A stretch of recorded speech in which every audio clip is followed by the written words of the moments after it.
What's going on? Boys, thanks to our patrons and Fiverr customers, subscribe to our Patreon free for behind the scenes stuff. Arm yourselves, life stuff.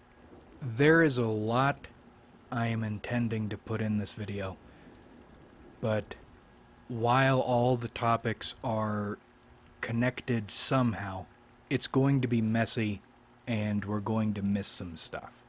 As I age, I find myself having a harder and harder time understanding what memes are. I couldn't really understand gems and coal. I think I've kind of got my head around it now. I still have I still have no idea what Sneed was or is. I know where it came from. I don't know why it came to be used the way it was used and sometimes still is used. Most recently, in our Senior Citizen Chronicles, I was staring at the "Excuse me, sir" meme, and I've been seeing people saying "larp larp" and "larp larp sahur." I don't get it.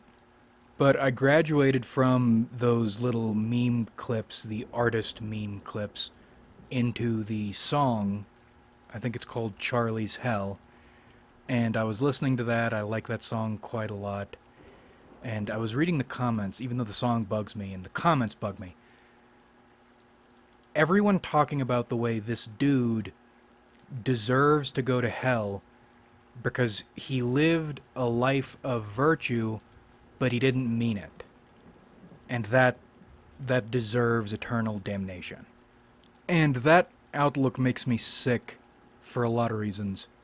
If you live a life in which you do good, quotes, it matters whether or not you meant it for the right reasons, but not in judgment terms.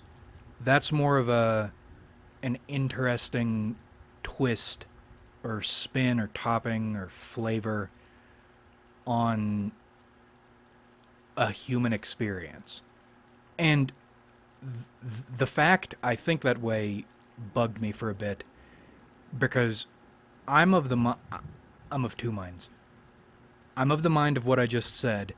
I'm also of the mind a person's nature is extraordinarily important, especially if it is in contrast with whatever pro-social shit they're doing. You need to know that because you don't want to let your guard down too much around them. But you could say that for anybody. Nonetheless, if you do good, even if you don't mean it, even if it's against your nature, even if you're doing it for the, quotes, wrong reasons, you still did good. And that counts.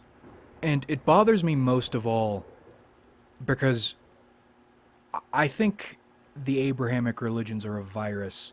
They're designed to drive us straight down into hell, if some kind of hell exists. Because what are people doing now? All these people talking about actually meaning it and being an actual good person deep down in your soul. Nobody is good deep down in our souls. That's the whole point. The idea is to rise above your base nature, not to believe you're pure and fear falling from your high esteemed moral position and judging all those beneath you. You start at the bottom and have to work very hard to get above yourself, and even harder to stay above yourself. People act like evil and sin is this pit you, or lesser people, fall down in and then are never really allowed to climb out of, even if they do climb out of it in the way this sort of person, which is most people, are trained to think about it. You fuck up once, you're never forgiven. But I think people look at it that way and act that way mostly because on some level everybody's aware maybe they're not aware other people have fallen, but they're aware they are fallen, or and that comes from the fact they're trained to view it. They have such a high opinion of themselves. They're afraid of the fact that they've fallen, or they recognize failings in themselves, when in reality everybody starts in that pit. And frankly, you stay in that pit until you die, no matter how hard you work. That's our nature. The game is to try to rise above our nature as best we can. But when you're trained to look at the world through a Christian worldview, you come to fear the nature of yourself, and instead of undertaking that journey, bearing the burden of your original sin, you'll instead choose to spend your entire life acting like you aren't what you are, and thereby guaranteeing you'll do no work to try to get above yourself. You'll spend your entire life hiding from your nature and lying about your nature to other people. A Charlie who doesn't mean it isn't truly a good person inside, but lives a righteous life, even if it's for all the wrong reasons. Charlie still did the work to be above himself. So this song and all these people are saying Charlie is LARPing as a good person because he did all these righteous acts but didn't mean them. But you're different because you're a good moral person inside. You mean the good things you do. When you're not, and you don't. It's like that blank on blank Hunter S. Thompson interview. It's convenient and comfortable to say, it's just these people or this sort of person that's bad, and I'm good. Then it's problem solved. You don't have to think about it. Doesn't matter what you do because you're a good person. But it's from this false, comfortable moral vantage from which a lot of fucked up shit happens or can be justified. And this is where we segue into the next part of the video. I've been playing a lot of Witchfire since the new update. And this is my 666th video, and unintentionally I was already probably going to do something about religion once I realized that made it all feel more important, and it's probably good that I had to sit with this and build up a really messy video. Anyway, Witchfire is a Christian-themed boomer shooter, and when I first got into it over a year ago, I think, I thought I was going to hate it, and it's turned out to be probably one of my top 10 games of all time. Maybe top 5. It'll probably be definitely top 5 once it's fully released. We get everything. But what a surprise. What a pleasant surprise. Mechanically and narratively now that they're going more into narrative. In Witchfire, you can unlock 7 allies called Fallen Prayers with an E. And you're a prayer, and a prayer is an individual who has committed some grave sin, and instead of being executed, they can opt for this route or path of penance, repentance, in which you are altered in a number of ways, and then you're like the Arbiter from Halo, except there are a lot of them, and they're all just fucked up, sad people. And one of the things you can do is unravel their stories, learn about their sin, what set them on this path, get to know them, how they're feeling about their repentance, their penance, and then at the end you can choose to judge them, which eliminates them from your party. Mechanically it makes things more difficult for you, but I kind of like it, because Witchfire is a sad, lonely, difficult sort of game, and judging these people, you lose access to them, you lose access to their abilities, but you give them closure, and you say to yourself mechanically, I don't need this crutch anymore, and now the game is a lot lonelier and grimmer. And after all the judgments, I don't know how other people felt. I know a lot of people hate the whole you can't use fallen prayers after you've judged them thing. I like it a lot, narratively and mechanically. All I was doing was sitting there wondering how I'll be judged, if I'll be judged. Anyway, I was watching a bunch of videos about these prayers. Witchfire is a great game because there's not a ton of coverage on it yet. Anyway, one of the videos was talking about which prayers or what the deal with the prayers are, and how you should judge them. And it's this prissy guy talking about who deserves paradise and who deserves eternal torment. And maybe probably it's my legal experience, but I feel like Kurtz sometimes. You have a right to kill me, but you have no right to judge me. There are a bunch of reasons I can't watch crime shit. I get so mad so fast when I watch some dumb crime thing and I read the comments talking about how, or these little fucking retards talking about how a person should be judged, what should be done to them. It's infuriating. Because people who... They say you're judged by a jury of your peers. Nobody is your peer, really.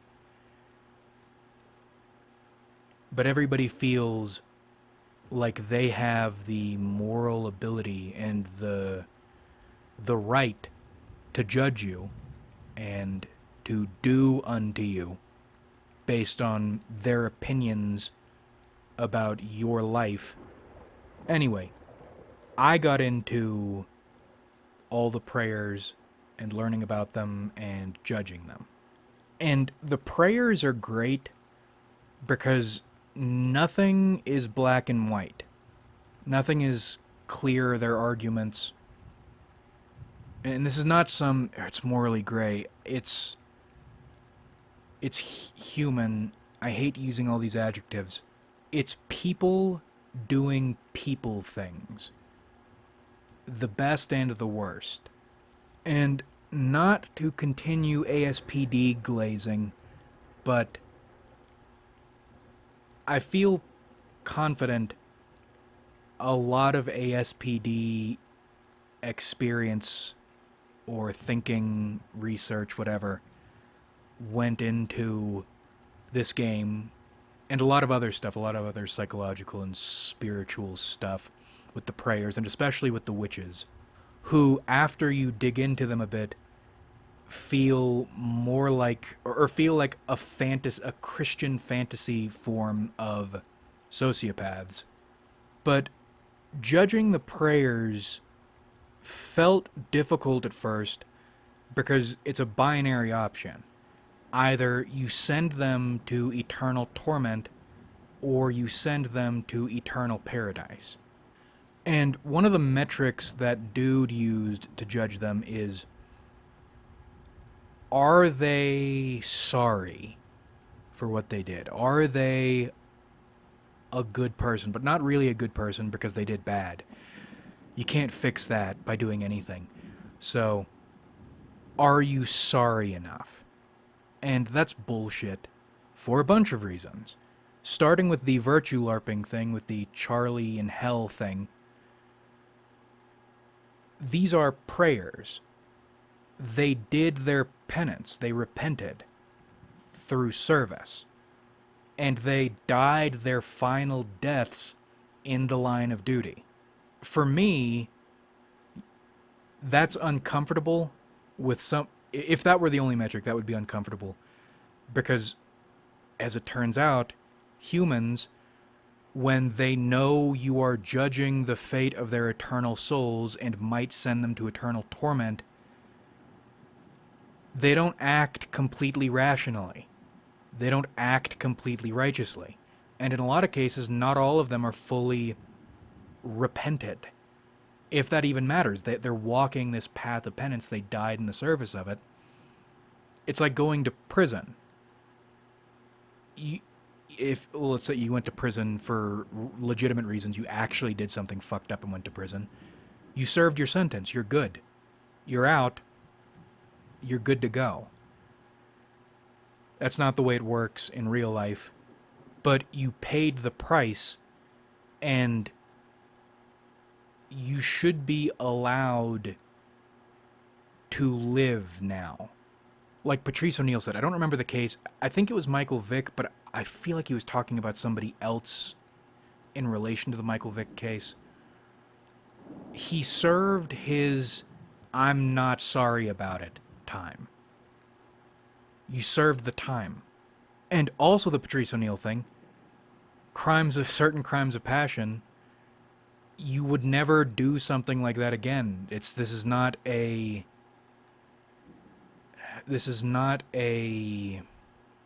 pattern of behavior. You get something because you did something, but that's more of a conversation because this is life, and your life will end eventually. But in Witchfire, we're talking about eternity. The most evil, prolifically evil, unrepentant person alive doesn't deserve eternal torment. Maybe oblivion, but not an eternity of suffering. And that's another reason Christians bug the shit out of me. I don't think when you use hell as a tool to try to get your way, or to justify what you do, or to demonize what other people do, I don't think you realize you are dangling a sword over your own head. Judge not, lest ye be judged. If you think eternal torment is okay or righteous for anyone, for any reason, there's something wrong with you. And I think you're asking for cosmic trouble. I wouldn't wish hell on the cops who lied about me and the things I said in their reports and put them on record and that will follow me until I die. I wouldn't wish hell on the people who got me arrested knowing what was going on and then mocked me repeatedly afterward. There are a lot of things I would wish on a lot of people, but eternal torment isn't one of them. Maybe I'd wish you 500 million years of torment, but not eternal torment. That's why life in prison seems like the worse option than death in my eyes. Knock on wood, we'll never have to be in that position for us to really think about that or need to think about that. But God, I would not. The reason prison and the legal process is so horrifying, at least the way it's carried out today, in addition to the fact that they lie and they brutalize you and they brutalize people and they take pleasure in it. They're demons. I wish the shit out of a lot of cosmic torment followed by oblivion for them, but it's the narrowing of your life into a point you have no control or say over, maybe until you die or until you're killed, that is so horrifying. Just kill me. And that's what I was thinking about as I was doing all these prayers, quests, and getting to know them and learning about their sins. And in the end, more of them than not were unrepentant. But there are two key things that made the absolve choice a lot easier. Well, once I realized that condemn was hell, I didn't see a way that someone was going to convince me to send them to hell. But it made choosing absolve feel a lot of different complicated ways, because this is sparing them ultimately. Ultimate mercy toward unrepentant people who in some cases did some really fucked up stuff. Two things that made it all feel better. One, the almost universal fear of hell. Or at least, because Goliath, I think, is like a proper psychopath. The awareness of what hell is and what it entails. Can you really look someone in the face and tell them what their eternity will be, or sentence them to an eternity of suffering? Even with the worst among them, no. I might not like that you're getting off with absolutely nothing whatsoever, but I'd rather you, and not just, it's better to let 100 guilty men walk free than sentence one innocent man. Not even that. One person. It's better that one guilty person walk free or go into paradise free than for that guilty person to go to hell. You can't look someone in the face in good faith and do that to them. That's one of my issues with the whole Christian God thing. And that's another thing these Christians, they talk so much about morality and being a good person. But sending people to hell, eternal torment, suffering, that's fine. That's fine. I'm a good person. God is just. I thought about that. I sat there today, actually, and I thought about it. It bothers me when I do something I feel is wrong and I get away with it. And I do a lot of awful shit. A lot of awful shit I don't feel bad about because I have my reasons. Life has instructed me. Unfortunately, this is what life is. This is what you have to do. But it's these little things that you do that eat away at you, that you know is wrong, that you did wrong and was not necessary. And it eats at me. And there are still some things that do eat at me. And I think if I sent someone to eternal torment, I would never be able to rest knowing that they are there somewhere with an eternity of hopelessness. That would fuck up the entire thing for me. So, side with ultimate mercy, even if maybe you don't deserve ultimate mercy, it's better than the binary alternative. And then the second thing. With each prayer, there is at least one little fold. At least one little unknown factor. One little wonder that you wonder about, and the fallen prayer wonders about. Even if they deny that they wonder about it. Even if they continue to shift blame or claim their punishment or penance was unjust, there is always at least one, and they can be so small, but one unexplained little thing in each prayer's story. With Goliath, the psychopath, it is his wondering about, he was talking about one friar, who was explaining morality to him for the 1,000th time, and Goliath thinks he might have got it, or it might have made a little sense to him, but he didn't know, and it didn't matter now. Just get it over with.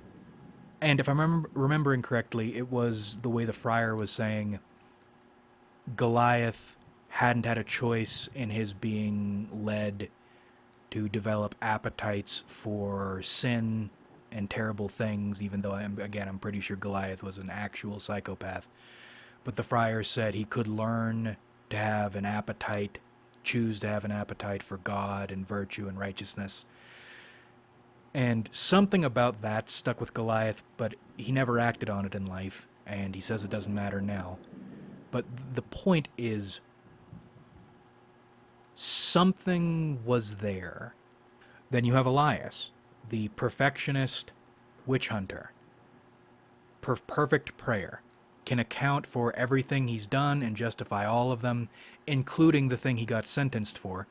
Officially, he received approval at first, and then because of politics, that got twisted, and he got turned into a prayer. Politics was the only real reason he went down or got sent down the path of penance. But Elias was the sort of guy who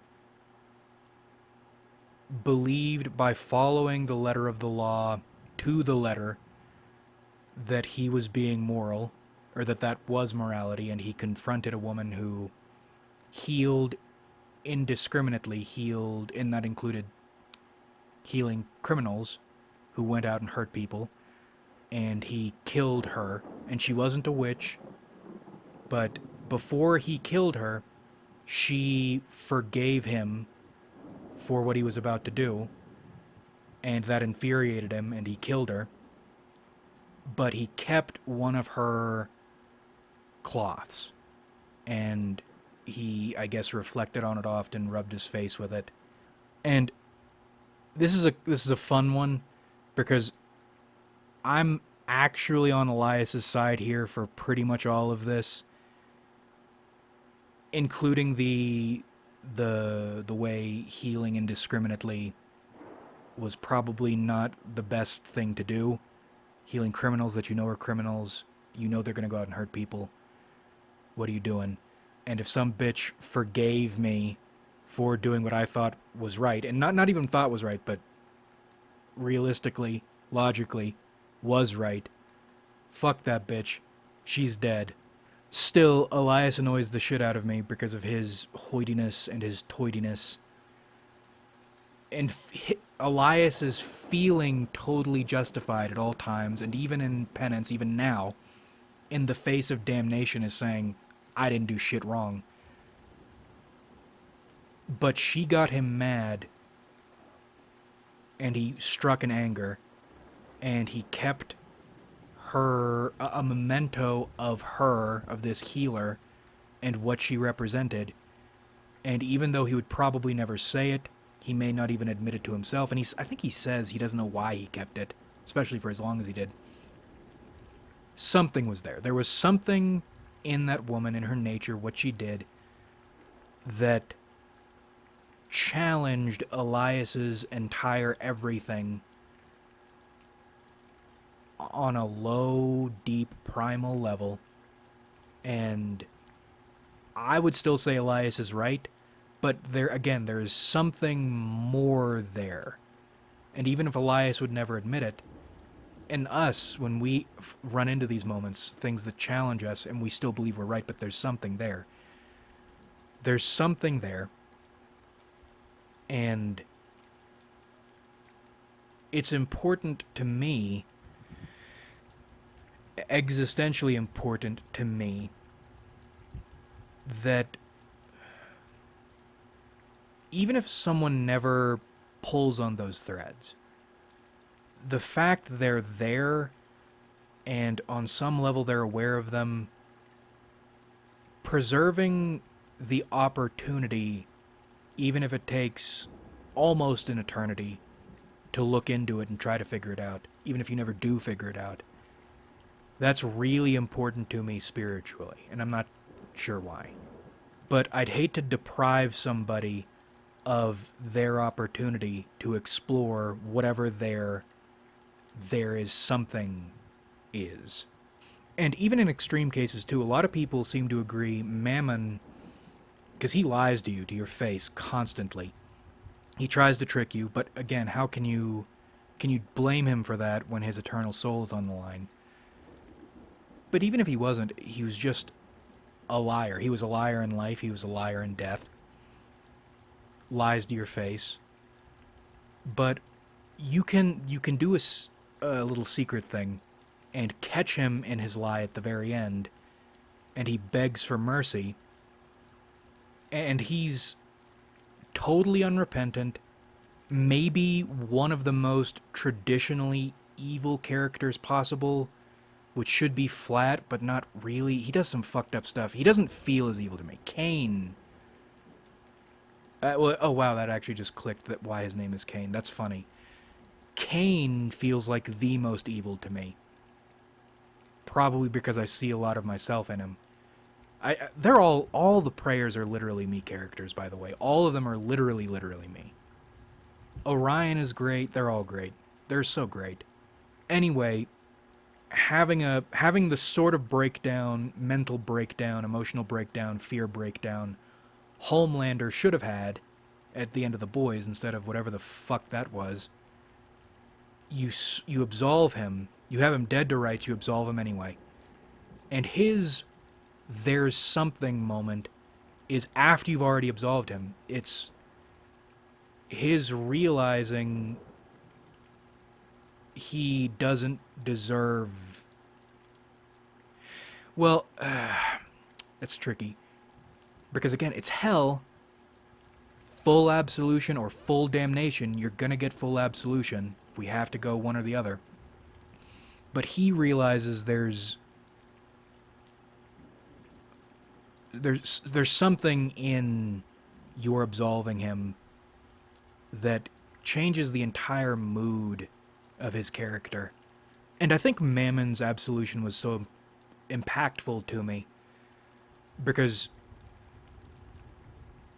in every way that is somebody you should technically, going by the book, or maybe not by the book even, morally, just on a human level, you should damn.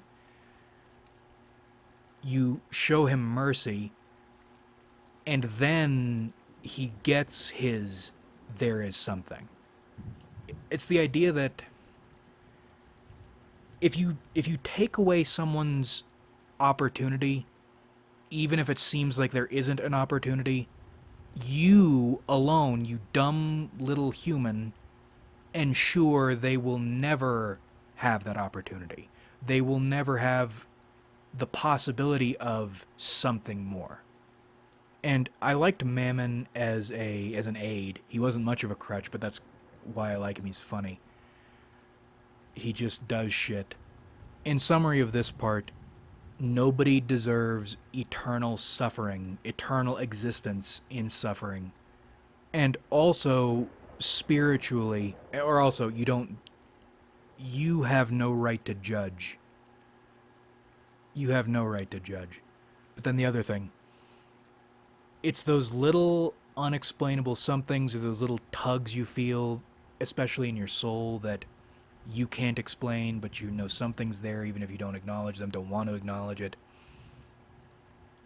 Would maybe spend your entire life running from it. But the fact it's there, that's really important. And we're going to talk about another thing.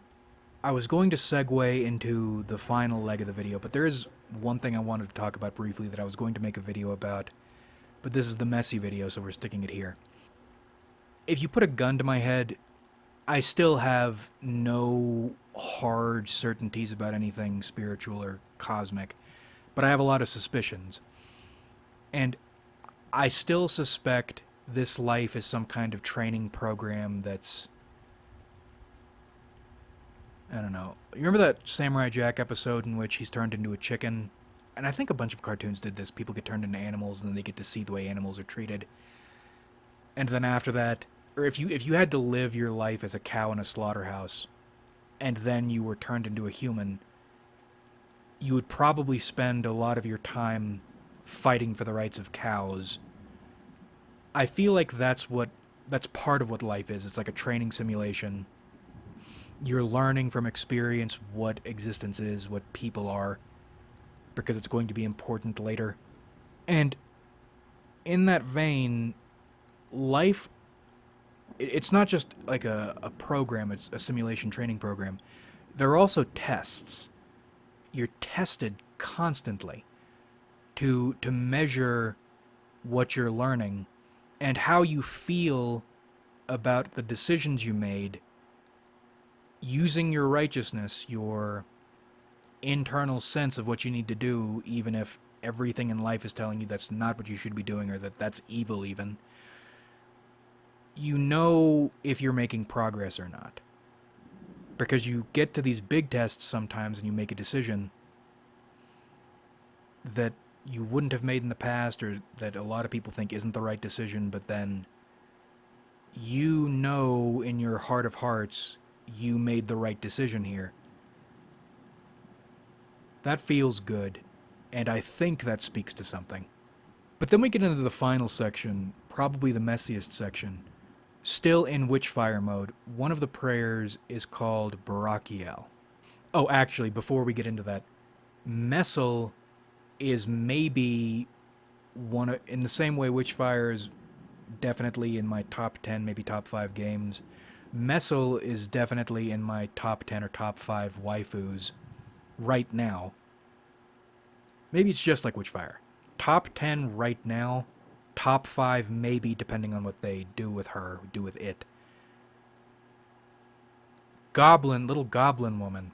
But I feel like there's something more to her because she knows a lot, and no matter, and she talks to you about the prayers before you, right before you judge them. She'll have a conversation with you about them, and she has some thoughts, and she gets your thoughts. But whatever you think, she will play devil's advocate, which I like. That also makes me think something is up with her. Even if nothing is up with her, she's top 10. If something is up with her and it's cool, she's top 5 immediately. Because she wants you, or I think she wants you, to make your own decision about how you judge these prayers. But she wants to make sure you are thinking very hard about it. If you say absolve type stuff, she'll say condemn type stuff. If you say condemn type stuff, she'll say absolve type stuff. And it all leads back to, oh wow, this little tangent actually did tie up into the third leg. Penance, the act of repenting, doing your duty, serving your sentence, doing good acts, no matter what you are, that feels like an important through line of Witchfire, which is great. This is a Christian-ass game, but it's great to see Christians, or at least probably Christians, looking at things this way. But anyway, and I jumped ahead into the Witchfire bit.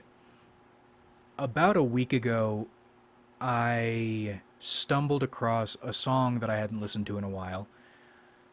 And it was a song I listened to when that ASPD woman ripped my heart out. And I couldn't, and I still can't decide if that was intentional or accidental. I don't know. I'm never going to know.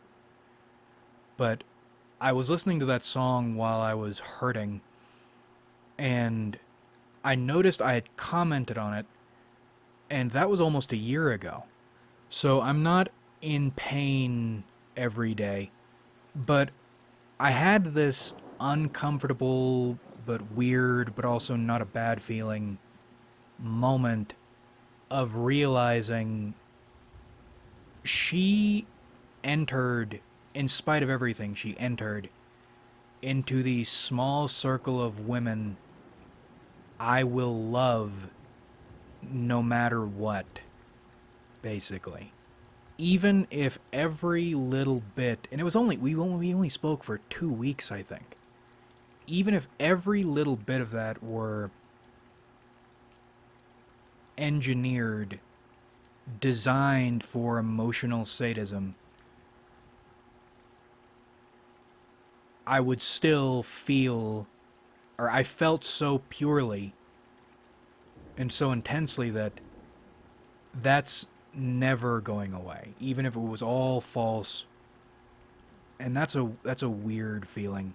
But anyway, Barakiel in Witchfire, his sin was he was born in a military camp and he was deformed, and I think there were some other issues, but he fell in love with a witch who was fighting hard not to be witchy, which is later or earlier, depending on when you do Kane's storyline. Witches are inherently evil, or at least they're shadows by nature, the same way you can look at sociopathy in all the ways they tell you you're supposed to look at it. But the inverted shadow model still works, and it still works a lot better than the establishment psychology stuff, at least for me in my experience. Anyway, you find out that's the case for witches. They are shadowed by nature, but that's not all they are, or all they can be. And Barakiel falls in love in life with one of these witches, who is, or at least seems to be. That's the dirty, that is the damned thing about all this. You don't know, and he doesn't know whether or not the love quotes they shared was anything other than a long game ploy. Because just because a witch can beat her nature through a few methods, even though she will always be what she is, she can fight what she is, which is, it's another reason I talk about this. This all ties back to the beginning of the video. We're all born in sin. We are all sin things. Sociopaths just happen to be, and usually for reasons outside their control, way more inclined to sin than we are. But maybe I'm simping still. And that's the question you're asking the entire time you're going through Barakiel's story is, oh my god, was he simping that entire time? Is he still simping? Because that's something Messel asks at the end, right before you judge him, is, right now, if you asked him, knowing, and he goes step by step, he knows he shouldn't have done this. He knew he shouldn't have done it from the beginning. He knew he shouldn't have taken that first step. And every following step for that year or so, he knew he shouldn't have done it. And it ended in disaster. Because what happened, if I'm remembering correctly, top of my head, she disappeared, but she left a note and a rose, but it withered. The rose withered, but the note was asking for help from one of the churches, the church person in that military camp, for help defying her nature, which is something it's established in canon they can do, because that's what Kane's niece established. Anyway, he takes the rose back to the camp and gives it to the church guy, and then Barakiel frets and worries. The rose is poisoned, and the church dude gets cut by it, he gets poisoned, something happens, the wards go down, and then the witches... they were at war with a coven, that's why they were in that place. The coven comes in and destroys them all now that the wards are gone and the church is gone. So, the question is... or at least one of the questions, there are a lot of questions here. Was this just a long-term ploy by this one witch who did something that was established, was possible, and she could sell it, and Barakiel was dumb or naive or maybe hopeful, kindly better-natured, depending on who you ask, to believe it. It's never cleared. It's never clarified. He never sees her again, and I think he dies. Or no, he doesn't die. He doesn't die. He becomes a prayer. And then, after however long, I think centuries, then he dies. And Barakiel feels great guilt because he knew he shouldn't. And he's literally me. That's what we're getting to. This is almost a year ago. I distinctly remember, and I think it was Trex who said this to me. You are playing with fire, but you have to do what you have to do. And yeah, that's how I feel about learning lessons in a lot of cases and living life. Barakiel knew he was playing with fire every step of the way, but he hoped better. He hoped they could, together, figure out a way to find peace for both their sides and live in love and all this. And he feels terribly guilty because he knew he was playing with fire, but he got burned, but other people really got burned. And he should have been burned, but he walked the path. Messel asks, right now, after all the guilt he's talked about, he knows every step of the path that he took there was wrong. He shouldn't have done it, or at least he shouldn't have done it. I wouldn't say wrong. Shouldn't have done it. Playing with fire. Do you think right now Barakiel would kill her if he had the chance to? And the answer is almost certainly not. In fact, if you absolve him, he talks about hoping maybe somehow she made it to heaven also and they can meet up. Or no, maybe he said something like maybe she would have wanted that for him, wanted absolution for him. I don't know. It was very sad because he's literally me, Barakiel is. And I bring all this up because this feels important to our eternal souls. Was that witch trying to beat her nature, but she failed, or was it really just a long ploy? It shouldn't matter because the end result was the same, but it feels important. And I think this is a lot like the did Joy actually love Kay question from 2049. I'm of the mind, yes, Joy did love Kay, even if she was programmed to, even if her love wouldn't be or isn't as, or wasn't, as quotes true as a real girl's love. She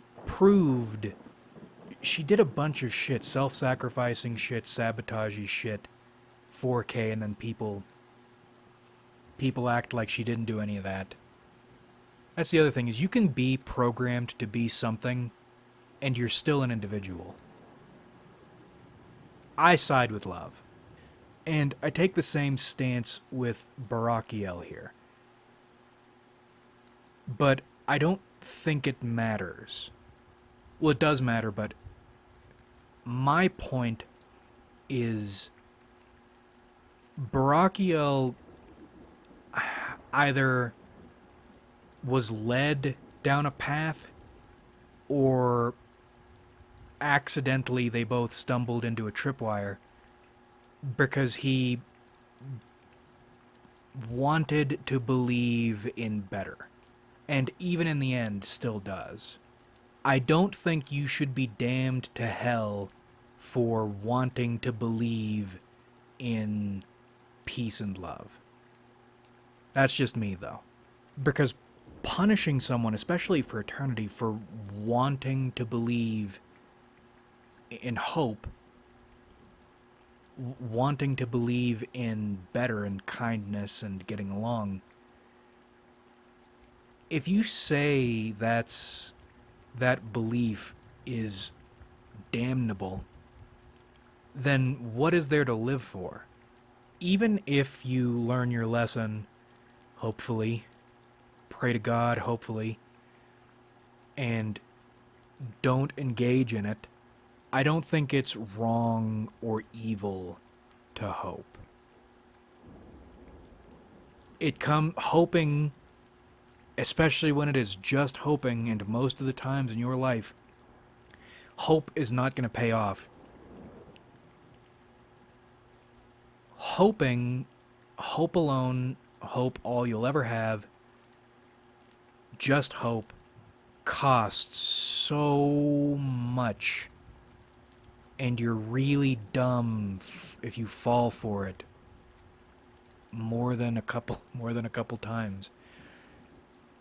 But I don't think it's wrong to hope, because if you don't have any hope, I don't know, life without even the existence of hope feels not worth living. Even if that hope punishes you at every turn, never ever realized, probably doesn't exist, or what you're hoping for probably doesn't exist, but to hope, the infinitive form, it's infinity, it infinitizes. It's like the idea of synthesizing the philosopher's stone out of piss. Hope is a gross thing, and it's probably not going to get you anywhere, just like the philosopher's stone. But it's an essential component of the only pursuit that keeps this life worth living, or keeps.